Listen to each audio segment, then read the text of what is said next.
Guys, कैसे हैं आप सभी लोग। आज की जो स्टोरी है वो मेरी नहीं बल्कि मेरी दोस्त की काकी की है और ये स्टोरी 100% रियल है। आपको ऐसा लग रहा होगा कि ये स्टोरी फेक है, बट ऐसा नहीं है। ये स्टोरी एक रियल इंसिडेंट पर है जो कि मेरी दोस्त की काकी के साथ हुआ है।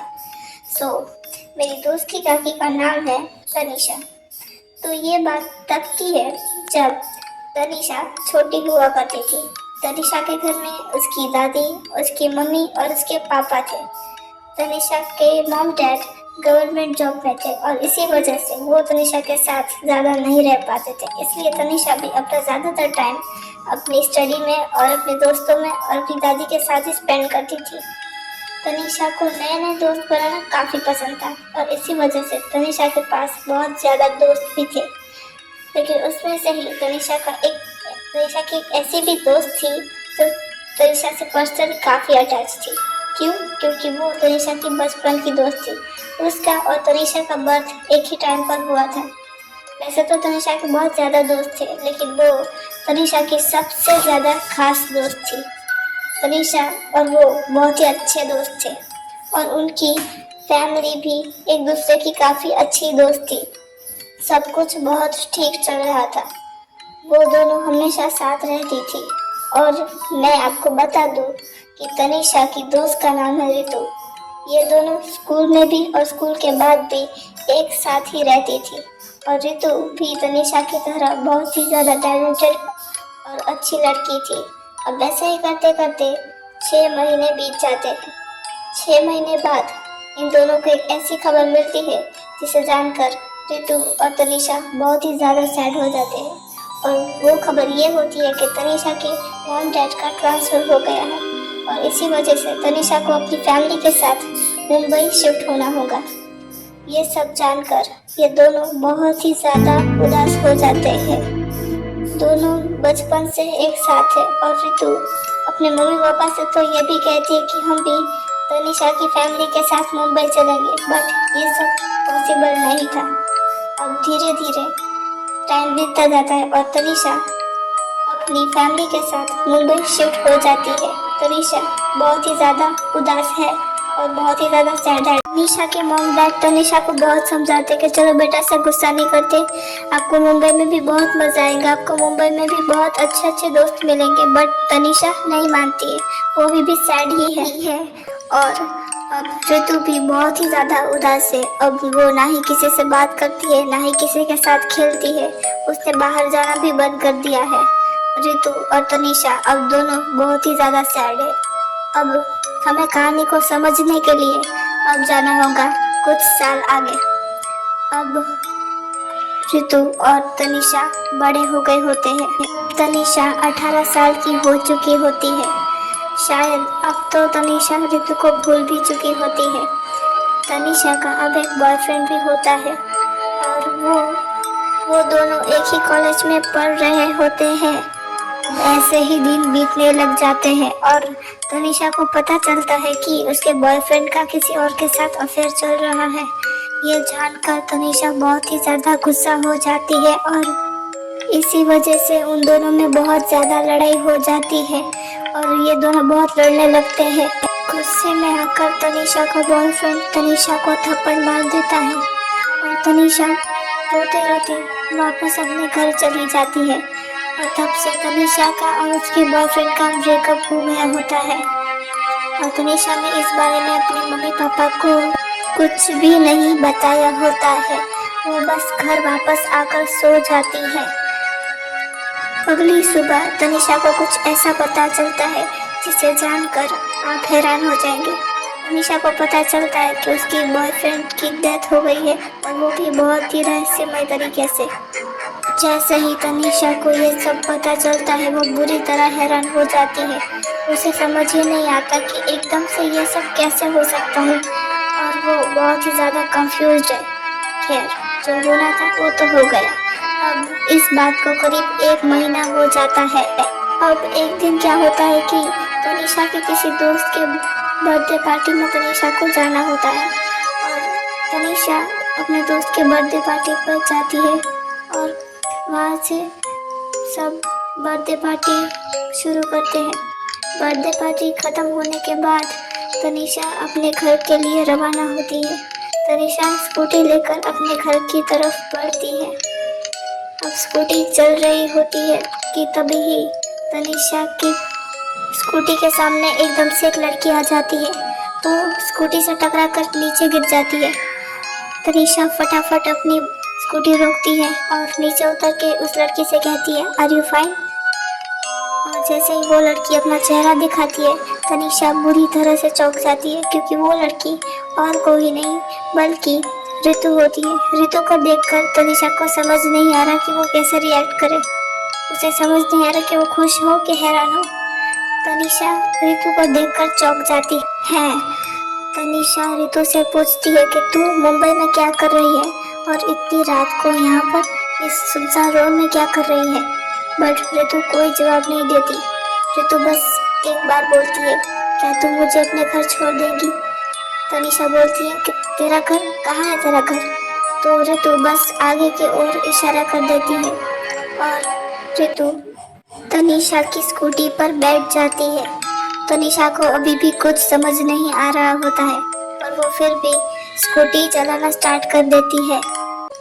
अब तनिषा स्कूटी चला रही होती है और पीछे ऋतु बैठी होती है। तनिषा को पता नहीं ऐसा लग रहा होता है कि ऋतु उसके कान में कुछ बड़बड़ा रही होती है। तनिषा ऋतु से पूछती है, क्या तूने मेरे कान में कुछ बोला अभी? बट ऋतु कहती है, नहीं, मैंने तुम्हारे कान में कुछ भी नहीं कहा। ऋतु को बहुत अजीब लगता है।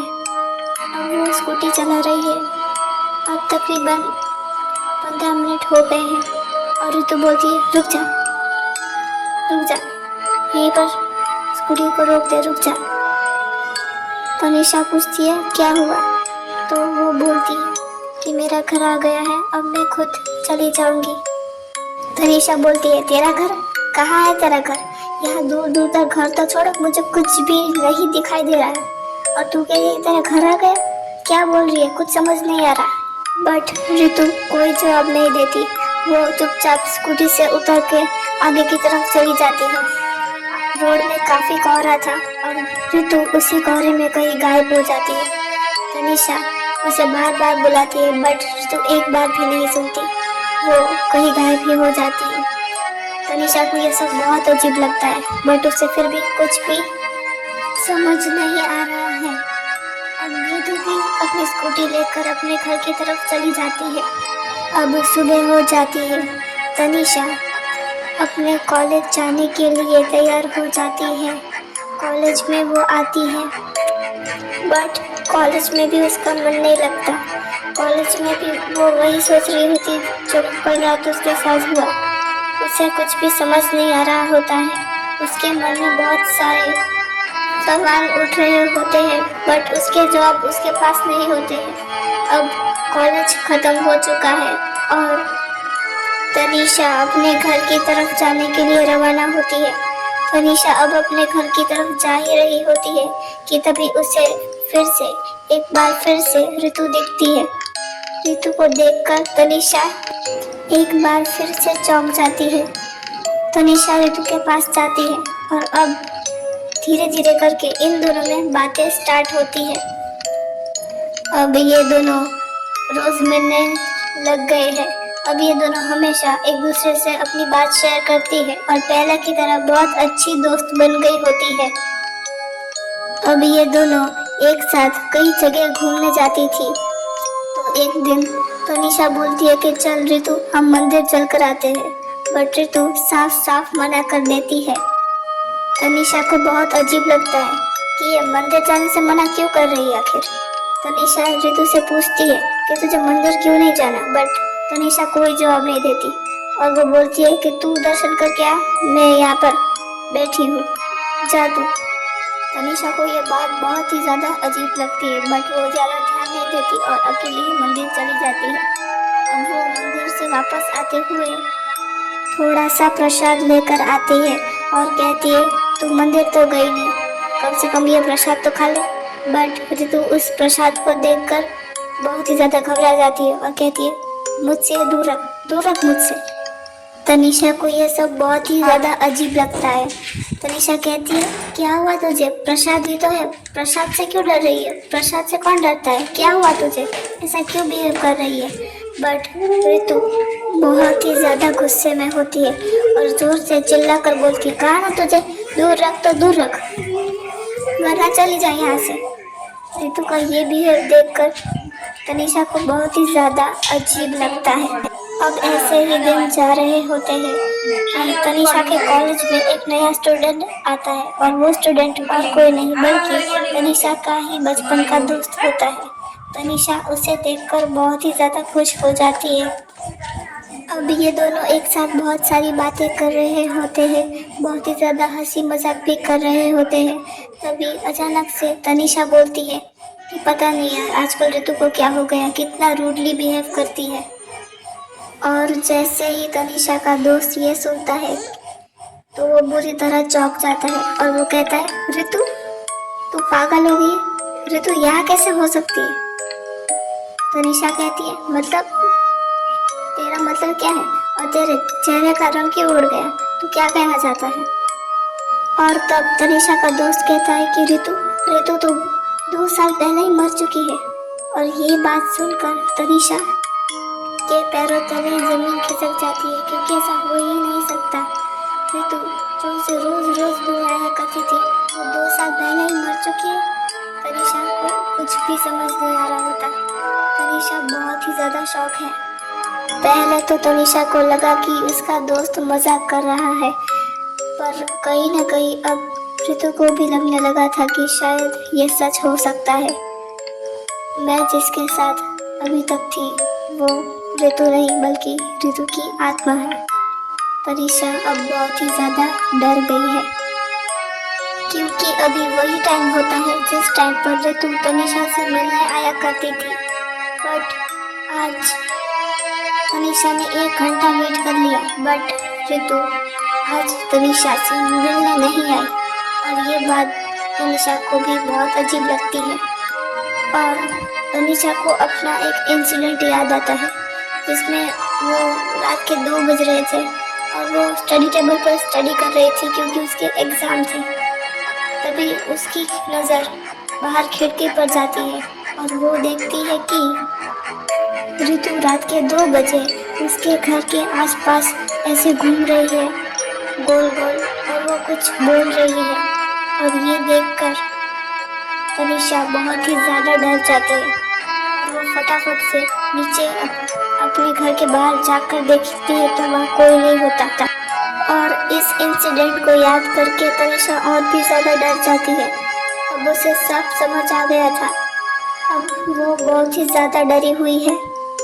अब रात हो जाती है। तनिषा अपने रूम में सो रही होती है कि तब उसे एक सपना आता है और सपने में और कोई नहीं बल्कि ऋतु होती है। ऋतु कहती है, तनिषा अब तो तुझे सब कुछ पता चल गया मेरे बारे में, इसलिए अब मैं तुझसे मिलने नहीं आ पाऊंगी। बट हाँ, मुझे तुझसे मिलकर और तेरे साथ टाइम स्पेंड करके बहुत ही अच्छा लगा। तू मेरी सबसे अच्छी दोस्त थी और सबसे अच्छी दोस्त रहेंगी। और जाने से पहले मुझे तुझसे एक बात करनी है। मैं तुझे कुछ कहना चाहती हूँ। तेरे बॉयफ्रेंड को और किसी ने नहीं, मैंने मारा था क्योंकि उसने तेरे ऊपर हाथ उठाया था। तनिषा, मैं तो हमेशा तेरे साथ रहना चाहती थी, बट ऐसा हो नहीं पाया। पर जाने से पहले एक बात ज़रूर कहना चाहूँगी कि तू मेरी बेस्ट फ्रेंड है, बेस्ट फ्रेंड थी और बेस्ट फ्रेंड ही रहेगी। और अब मुझे जाना होगा। Bye bye Tanisha. So guys, ये थी तनिषा की स्टोरी, यानी कि मेरी दोस्त की काकी की स्टोरी। आपको ये स्टोरी कैसी लगी कमेंट कर प्लीज़ बताइएगा। और हाँ, अगर पसंद आई है तो एक लाइक तो बनता है। और आपको ये स्टोरी कैसी लगी ये मुझे कमेंट करना तो बिल्कुल भी मत भूलिएगा। तो चलिए, बाय बाय, टेक केयर। और कोशिश करूँगी कि इससे भी ज़्यादा रियल और अच्छी स्टोरी आपके लिए ला सकूँ।